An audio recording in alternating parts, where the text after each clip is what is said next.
Hi, everyone. Hi, everybody.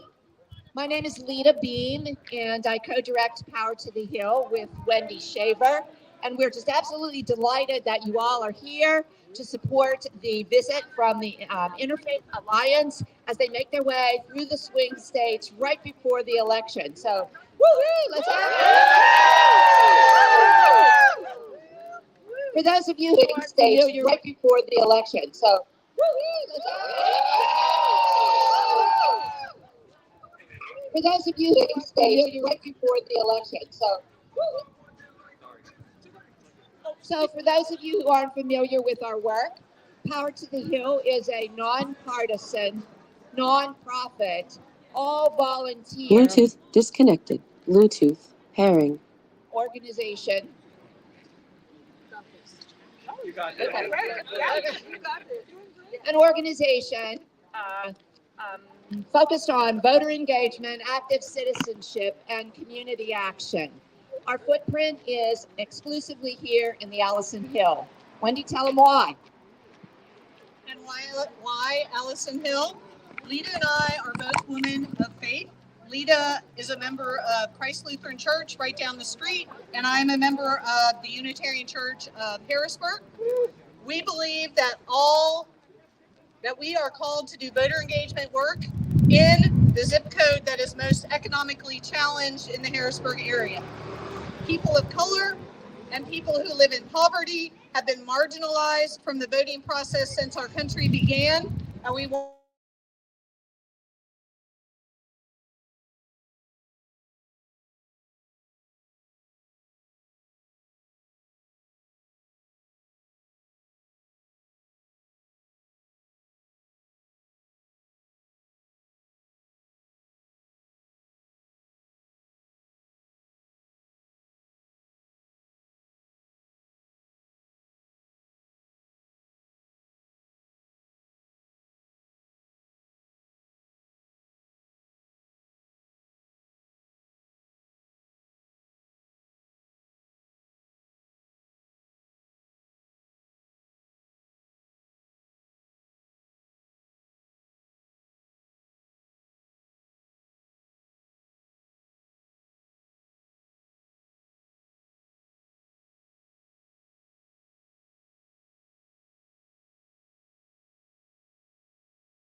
I was asking myself, how do we know, at least talking from, now I'm going to talk from Jewish tradition, how do we know this? And in Jewish tradition, a core principle is that God created human beings in the likeness of God, and that connects to human dignity. What does it mean for us to say that we are in the image of God when at the same time we're not to make any images of God? And Abraham Joshua Heschel, a mystical rabbi of the 20th century, suggested God looks like human dignity. Voting is about human dignity. Having the right to vote is an expression of that dignity. We who vote have the ability to shape the world around us. And having that right, it also becomes a responsibility. But throughout the United States, throughout our history, the question of who gets to vote has been a hot issue. In 1789, only white men with property could vote. And this is important to remember because powerful judges and legal scholars these days argue that the Constitution can only mean what it originally meant when it was written in the 1780s. By the 1830s, the right to vote had been expanded to all white men. And in the 1860s, the right to vote was in theory extended to include all white and black men. But as we know, this legal right was quickly denied in practice. Throughout the late 1800s, laws were passed in the United States to keep black men from actually being able to vote and to keep Asians from ever being able to become citizens so they could vote. I'm talking about laws that literally have names like the Chinese Exclusion Act. And throughout this period, we are still only talking about men being able to vote. Women did not have the right to vote in the United States until 1920. And even then, if you were a Native American woman or man, you likely did not have the right to vote or to be a citizen until 1924, literally 100 years ago.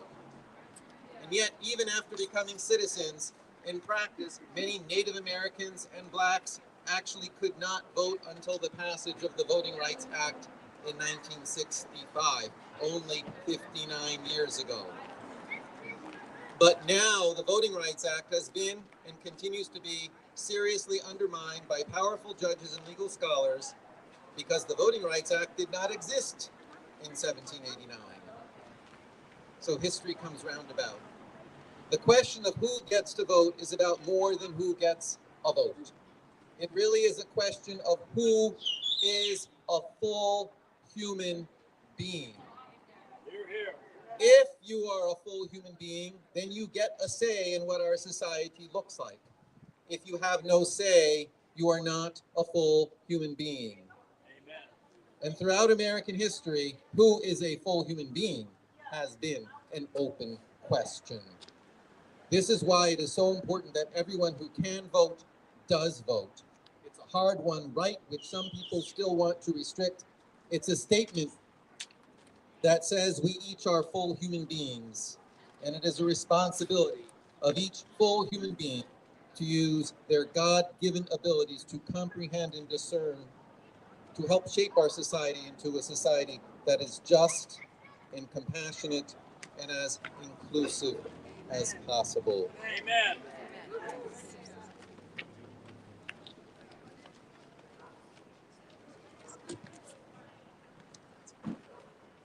Thank you, Rabbi. My name is Matthew Best.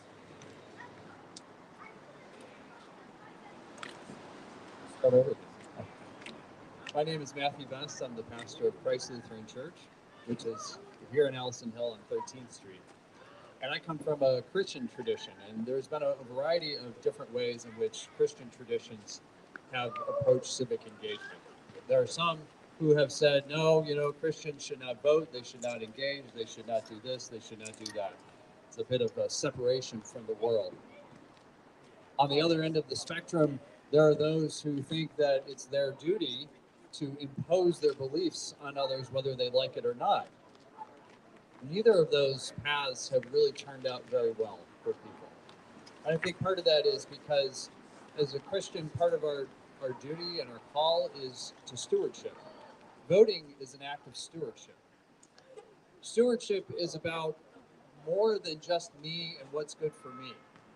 It's about looking out for the greater good, whether that is my neighbor or whether that is the rest of creation. When we vote, we're not just looking out for ourselves. We're not just out here being selfish and thinking about me or ourselves or anything like that.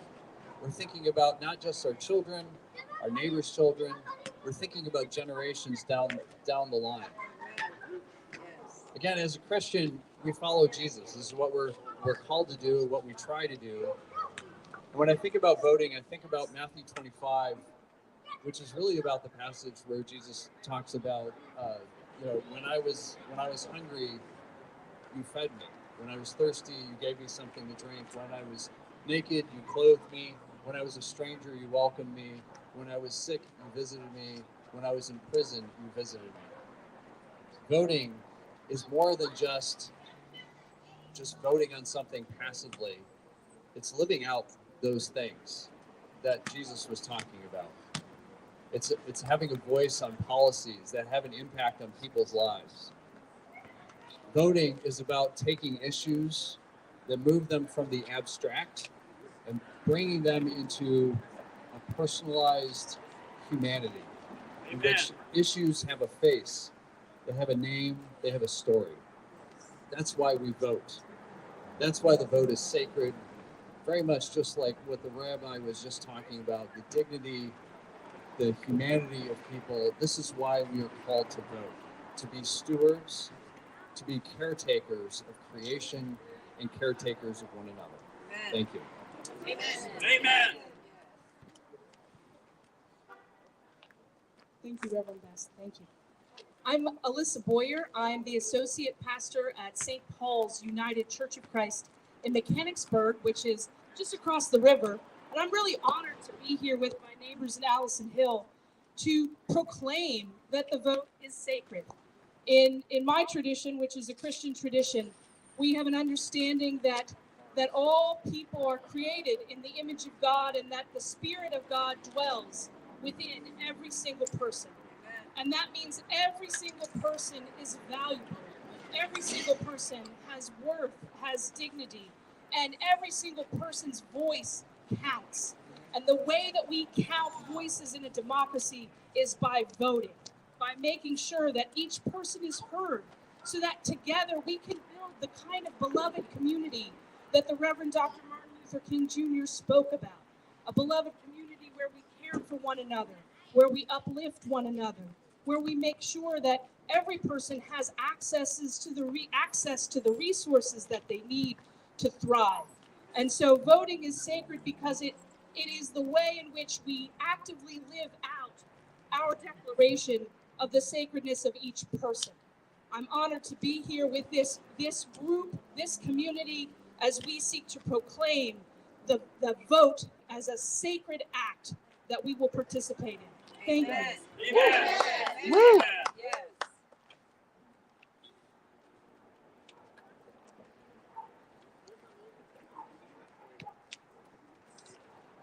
Hello, I'm the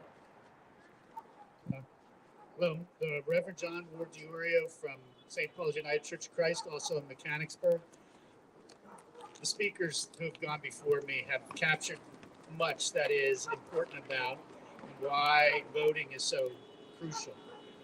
I'd add that in the creation stories that both Christians and the Jewish people share together, God creates human beings with the ability to think and the ability to make a choice. And so voting is our responsibility. And it's also a sacred act because it's something that God said that we should and could do.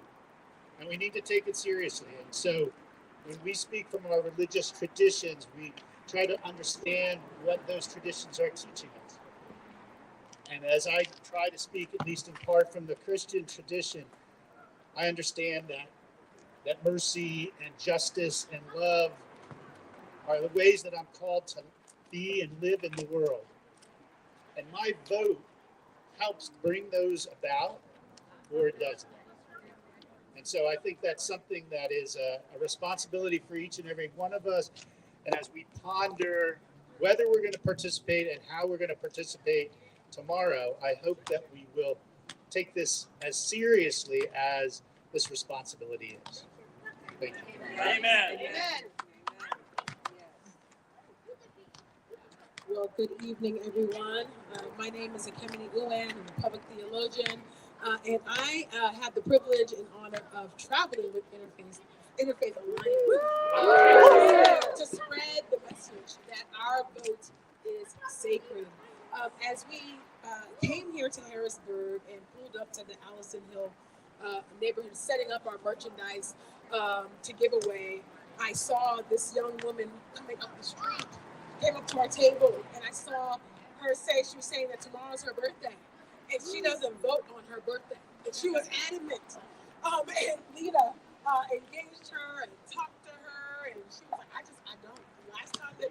Last time that the election happened on my birthday, I did not vote, because it's my birthday. And I'm like, what greater birthday gift can you have than to actually exercise your right vote. And so it was so powerful to see Lita engage her and help her find her polling location and let her know I'm going to pick you up in the morning, or I don't know what time you arrange, but she's going to pick her up and take her to her polling place so that there is no excuse, so that she can actually exercise her right to vote. Because the reality is that our vote is sacred, and it's so sacred that people died for our right to vote. Black folks died for the right for us to vote. And so we dare not trample or put that sacrifice. We have to remember that our vote truly is sacred, and we must exercise our vote on behalf of our neighbors, on behalf of our communities, because it matters a great deal who we put not only into the White Office, but in the White House, I'm sorry. I guess it's into the White House, but also our judges that we elect, right? Both in politics. And so I'm so grateful for the work that Power to the Hill is doing, the work that Interfaith Alliance is doing. So will you all join me in this chant? When I say, our vote is, you say sacred, okay? 1, 2, 3. Our vote is sacred. Our vote is sacred. Our vote is sacred. Don't ever forget that.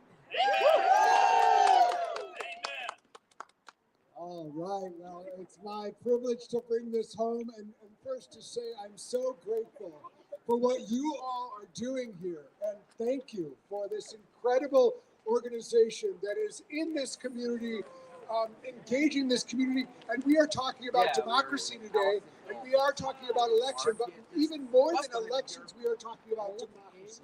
We are talking about the people being involved in how their government works, who gets to decide for them how their life will be. And I love your motto. You're in this community and you're staying in this community. It's not one and done. And you stay in it. And I just want to say, we started in Omaha. We went to Des Moines. We went to Madison, Wisconsin. Then we went to Michigan. Then we went to Ohio. We were in Pittsburgh last night. We're here tonight. We're going to go to Philly. And everywhere, this incredible model of the people from different backgrounds, different religious backgrounds, coming together and say, we care about democracy, and we will protect our democracy, and we will encourage our democracy, and we will celebrate our democracy. Because democracy is about we the people. It's about we the people. E pluribus unum. We the people. Out of many, one. We will come together and we will care for one another.